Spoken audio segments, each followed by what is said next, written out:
4 মাস গাছের বয়স হলে আপনার ভার্মি কম্পোস্টের পরিমাণ হবে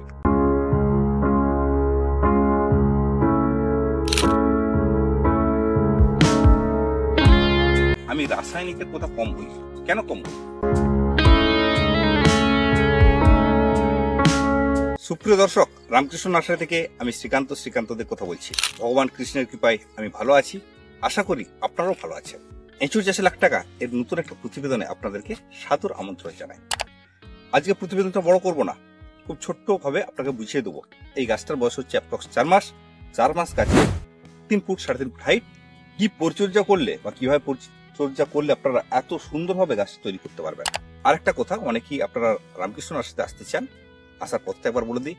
হাওড়া বা বর্ধমান থেকে প্রথমে আপনারা আরামবাগে আসুন, আরামবাগ থেকে বদনগঞ্জ বাসে উঠুন, শান্তিপুর স্টপেজে নামুন। এখানেই আমাদের ফার্মগুলো শুরু হয়ে যাচ্ছে। আরেকটা কথা, অনেকে আপনারা চ্যানেলটা দেখছেন কিন্তু সাবস্ক্রাইব করছেন না, সাবস্ক্রাইব করতে পারেন।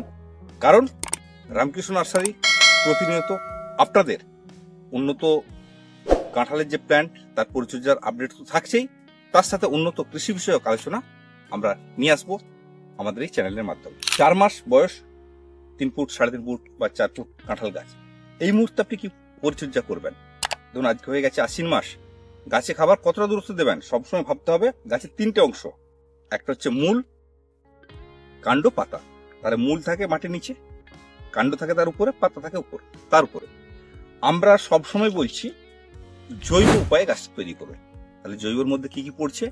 সর্ষের খোল, গোবর সার, শিংকুচো, হাড় গুঁড়ো, ভার্মি কম্পোস্ট, এইগুলোকেই আমরা প্রাথমিক জৈবভাবে ভেবে থাকি। যে জৈব, আপনি প্রাথমিকভাবে প্রত্যেকটা গাছে আপনি ভার্মি কম্পোস্ট দিতে পারেন। 4 মাস গাছের বয়স হলে আপনার ভার্মি কম্পোস্টের পরিমাণ হবে 500 থেকে 1 কেজি। কতটা দূরত্ব দেবেন? মিনিমাম যদি 4 ফুট হাইটের গাছ হয় 2.5 থেকে 3 ফুট দূরত্বে আপনি দেবেন।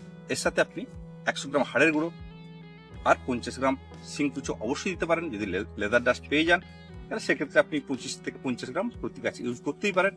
তার সাথে 25 থেকে 50 গ্রাম সর্ষের খোল আপনি দিতে পারেন। সবসময় ভাবতে হবে গাছটাকে জৈব উপায়ে তৈরি করব। কেন জৈব উপায়ে? আপনারা আমার অনেক প্রতিবেদন দেখেছেন, দেখবেন আমি রাসায়নিকের কথা কম বলি। কেন কম বলি?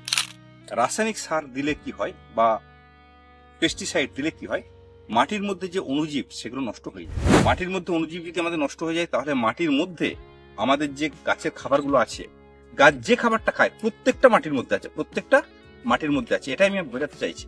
সেই খাদ্যটা গ্রহণ করতে পারে বা খাদ্যটা গ্রহণ করতে গাছের খুব অসুবিধা হয়। সেক্ষেত্রে আমরা কি করব? অণুজীবের বৃদ্ধি ঘটাবো জৈব সারের মাধ্যমে।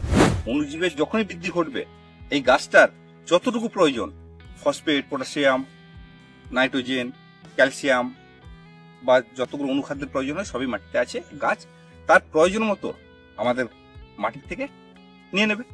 আর এর একটা ব্যবস্থা করতে হবে, সঠিকভাবে জলের ব্যবস্থা। তাহলে আমি প্রাথমিক পরিচর্যাতে কি বললাম? ভার্মি কম্পোস্ট দিতে পারেন। অনেকের ভার্মি কম্পোস্ট পান না, তারা গোবর সার দেবেন। গোবর সার দিলে অটোমেটিক কেঁচো চলে আসবে। কেঁচো যে গোবরটা খাবে, সেই গোবরটা খাওয়ার পর যে মল ত্যাগ করবে সেটাই আমরা ভার্মি বলি। তাহলে সেই ভার্মিটা বা গোবরটা আস্তে আস্তে কেঁচো খাচ্ছে, ভার্মিতে রূপান্তরিত হচ্ছে। গাছ কিন্তু তার প্রয়োজন মতো খাদ্যটা সেখান থেকে গ্রহণ করতে পারছে। তাহলে আমি খুব যদি সহজ করে বলি, গাছ প্রতি আপনার 1.5 থেকে 2 কেজি গোবর সার দিতে পারেন বা 500 থেকে 1 কেজি ভার্মি কম্পোস্ট দিতে পারেন। এর সাথে 100 গ্রাম হাড়ের গুঁড়ো, 50 গ্রাম শিংকুচো, যদি লেদার ডাস্ট পান 25 থেকে 50 গ্রাম, তার সাথে 25 থেকে 50 গ্রাম সর্ষের খোল মিশিয়ে গাছ থেকে মিনিমাম 2.5 থেকে 3 ফুট দূরে রিং করবেন। রিং করে সেই রিং এর মধ্যে দেবেন। আর সবসময় জৈব কীটনাশক ব্যবহার করবেন। কীটনাশক বলবো না, জৈবভাবে আপনারা পোকাটা নিয়ন্ত্রণ করবেন। ধরুন জৈব দিলে কি হবে, গাছেতে পোকার আক্রমণ কমবে। সেক্ষেত্রে আমরা নিম তেলটা খুব সহজভাবেই ব্যবহার করতে পারি। আর এর থেকে আরেকটা বলে দিই, এই যে গাছটা আছে না, গাছটা অনেক অংশে এরকম বীজের গাছ গোড়ার থেকে বেরিয়ে যায়। আমাদের আছে 2টো অংশ, একটা বীজের গাছ, একটা উপরের গাছ। 2টো গাছের জোর হয়। এই গাছটা আপনি বুঝতে পারবেন পাতা খসখসে বা এই পাতার সাথে এই পাতা মিল খাচ্ছে না।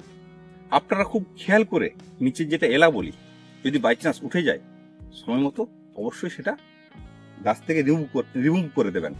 তাহলে আপনার কলম গাছটা সুস্থ সবলভাবে বেড়ে উঠবে।